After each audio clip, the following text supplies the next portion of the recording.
Hello everyone, welcome back to my channel Shreya's lifestyle nursing. আশা করি তোমরা সবাই ভালো আছো। তো আজকে আবারও তোমাদের জন্য কিন্তু একটি ইনফরমেটিভ ভিডিও নিয়ে চলে এসেছি। তো আশা করি আজকের ভিডিওটাও তোমাদের কাছে কিন্তু অনেকটা হেল্পফুল হবে। তো আজকের ভিডিওর টপিকটা কি সেটাও আশা করি তোমরা টাইটেল আর থাম্বনেল দেখে বুঝতে পেরেছো। তো আজকে তোমাদেরকে বলবো যে 2025-এ কোনো প্রকার কোনো পার্মানেন্ট পোস্টে বা কন্ট্রাকচুয়াল পোস্টের কোনো প্রকার কোনো রিক্রুটমেন্ট বার হবে কি না, তো এই নিয়ে আজকে ডিটেলসে আলোচনা করব। যেহেতু ব্যাচের পর ব্যাচ জিএনএম কমপ্লিট করে বসে থাকা ক্যান্ডিডেটের সংখ্যা কিন্তু প্রচুর, সেই সিচুয়েশনে দাঁড়িয়ে কিন্তু এখন আমাদের যে কোনো একটা পোস্ট, সেটা যদি কন্ট্রাকচুয়ালও হয়, সেই পোস্টটাও যদি বেরোয় তাহলেও সেটা সবার কাছে কিন্তু অনেকটা একটা বড় বিষয়। তো জব যেহেতু পাওয়া এখন দুষ্কর ব্যাপার, তো সেই সিচুয়েশনে দাঁড়িয়ে যে কোনো একটা জব গভর্নমেন্টের, সেটা কন্ট্রাকচুয়াল বাই হোক না কেন বা পার্মানেন্টই হোক না কেন, যে কোনো একটা পাওয়াই কিন্তু বিশাল একটা বড় বিষয়। তো আজকে 2025-এ কোনো প্রকার কোনো রিক্রুটমেন্ট বেরোবে কি না সেইটা নিয়ে কিন্তু একটু আলোচনা করব। তো তোমাদেরকে বলি, যে কথাগুলো তোমাদেরকে বলবো বা যে জিনিসগুলো আলোচনা করব, এগুলো কিন্তু সম্পূর্ণ আমার নিজের যে এক্সপিরিয়েন্স বা আমার নিজের যে মতামত বা আমি যেটুকু যা ইনফরমেশান পাচ্ছি সেখান থেকে তোমাদেরকে বলছি। তো অনেকেই মনে করতে পারো যে তুমি না জেনে কেন কথা বলছো বা এই সব কথা বলে কেন শুধু শুধু ভিডিও বানাচ্ছো। তো অনেকেই বলে, যারা বলার তারা তো বলবেই। তো তাদেরকে বলি, তাদের যদি মনে হয় যে আমার ভিডিওগুলো তাদের ভালো লাগছে না, তো কেন সময় নষ্ট করে তারা দেখছো? তাদের দেখার কোনো প্রয়োজন নেই। যারা রয়েছে, দেখার প্রচুর মানুষ রয়েছে, তারা আমার ভিডিও দেখবে। আর যাদের এরকম মতামত রয়েছে তাদের কোনো প্রয়োজন নেই সময় নষ্ট করে আমার ভিডিও দেখার।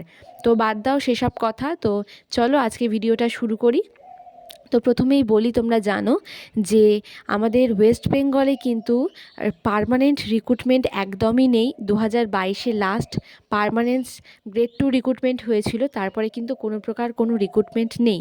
কিন্তু তোমরা লক্ষ্য করে দেখতে পারবে যে প্রতি বছর কিন্তু সেন্ট্রালের রিক্রুটমেন্ট কিন্তু হয়েই যাচ্ছে, একটার পর একটা কিন্তু রিক্রুটমেন্ট হচ্ছে, কোনো রিক্রুটমেন্ট কিন্তু বন্ধ নেই। তোমরা দেখতেই পাচ্ছ নর্থসেটের রিক্রুটমেন্ট কিন্তু প্রতি বছর হচ্ছে, আগের বছরও হয়েছিল, এই বছরও কিন্তু বেরিয়ে গেছে। তো বুঝতেই পারছো যে কত রিক্রুটমেন্ট হচ্ছে সেন্টারের।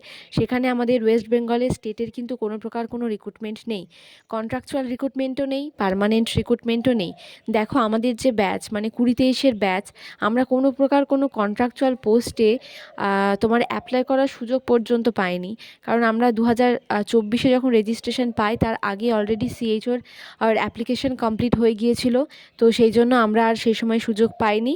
আর আমরা ভাবলাম যে ঠিক আছে, 2024-এ পাইনি, 2025-এ নিশ্চয়ই কোনো না কোনো কন্ট্রাকচুয়াল পোস্ট কিন্তু বেরোবে।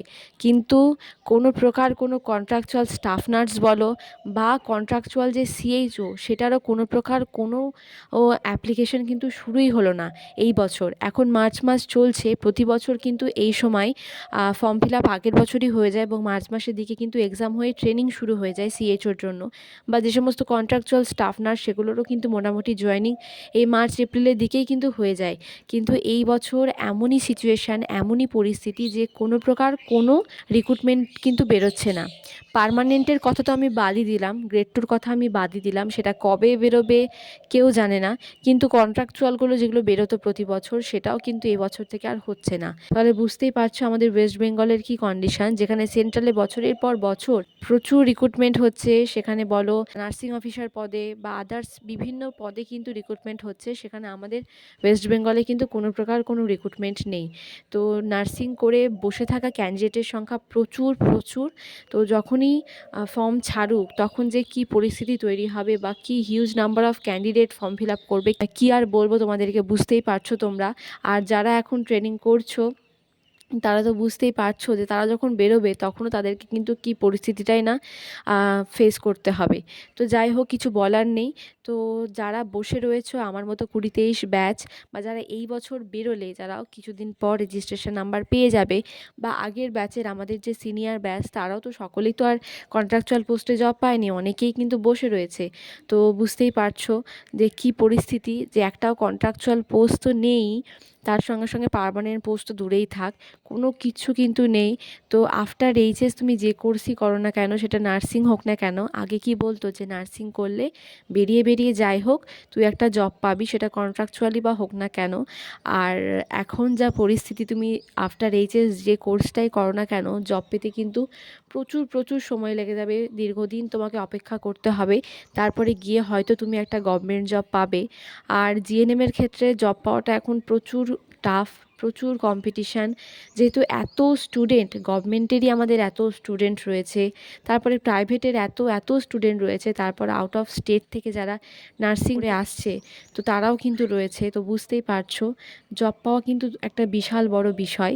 তো দেখা যাক, আমরা তো আশা করে রয়েছি যে 2025-এ অন্তত কিছু একটা রিক্রুটমেন্ট বেরোক, না হয় কন্ট্রাকচুয়াল রিক্রুটমেন্টই বেরোক। তো আমার মতো যারা 20-23 ব্যাচ অধীর আগ্রহে বসে রয়েছে আমি জানি, এবং আমার আগের ব্যাচও যারা আমার সিনিয়র দিদিরা তারাও বসে রয়েছে যে 2025-এ অন্তত কোনো একটা রিক্রুটমেন্ট ছাড়ুক। যেহেতু আমরা তো 1 বছর বসে থাকলাম, তারা অলরেডি 2 বছর বসে রয়েছে, তাদের যে মেন্টাল স্টেট সেটা কীরকম বুঝতেই পারছো। আমরা এখন ধৈর্য হারিয়ে ফেলছি, তাদের তো 2 বছর।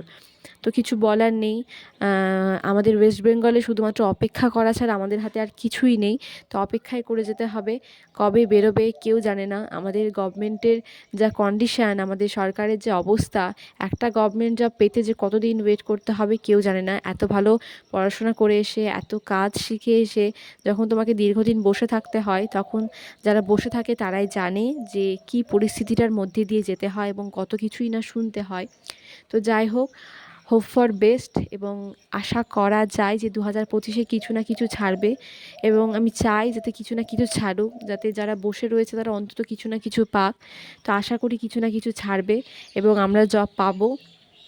তো আশা করি যে কথাগুলো বললাম সেগুলো তোমাদের একটু হলেও হেল্প করবে, এবং সেখান থেকে একটু হলেও তোমরা পজিটিভ চিন্তা ভাবনা পাবে। তো এই ভিডিওগুলো করার পিছনে একটাই কারণ আমি জানি যারা বসে রয়েছো তারা কি কন্ডিশনের মধ্যে দিয়ে যাচ্ছ। অনেকেই তো একদমই ভেঙে পড়েছো যে এতটা স্ট্রাগল করে পড়াশোনা করে শেষ পর্যন্ত কি হলো যদি এতটা দিন অপেক্ষা করতে হয়।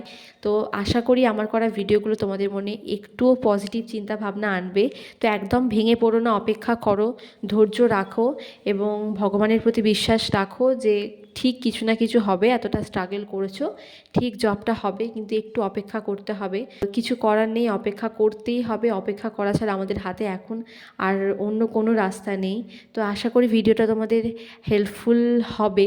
যদি ভিডিওটা ভালো লেগে থাকে একটি লাইক অবশ্যই করে দিও, আর পারলে তোমার বন্ধু বান্ধবী যারা ট্রেনিং করছে বা পরবর্তীকালে করবে তাদের মধ্যে প্রচুর প্রচুর শেয়ার করে দিও। আর নেক্সট কোন টপিকের ওপর ভিডিও চাও সেটাও আমাকে কমেন্টে জানিও। আর যেটা আমি বারবারই বলি, যারা আমার চ্যানেলে নতুন ভিডিও দেখো রেগুলার কিন্তু সাবস্ক্রাইব করো না, তো তারা সাবস্ক্রাইব করে দিও, আমার চ্যানেলের পাশে থেকো। আর যে কথাটা তোমাদেরকে আগেও বললাম, যাদের মনে হবে, যাদের প্রয়োজন মনে হবে এবং যাদের ভালো লাগবে তারা আমার ভিডিও দেখো। অযথা আমার ভিডিও দেখে আমার ভিডিওর নিচে একদমই খারাপ কমেন্ট করো না, কারণ আমি চাই না যে আমি যে এত কষ্ট করে ভিডিও বানানোর পর, সময় বের করে ভিডিও বানাচ্ছি তোমাদের জন্য, তারপর এডিট করে সেগুলোকে পোস্ট করছি, তারপরে আমি চাই না যে কোনো খারাপ কমেন্ট আসুক সেখানে। তো যাদের মনে হবে যে আমার ভিডিওগুলো হেল্পফুল মনে হচ্ছে তারা অবশ্যই দেখো, আর যাদের মনে হবে যে না এইসব ভিডিও দেখার কোনো প্রয়োজন নেই তারা স্কিপ করে যেও, কোনো অসুবিধা নেই তাতে। আর সবাই সুস্থ থেকো, সাবধানে থেকো, ভালো থেকো। খুব শীঘ্রই দেখা হবে তোমাদের সাথে পরের কোনো ভিডিওতে। টাটা।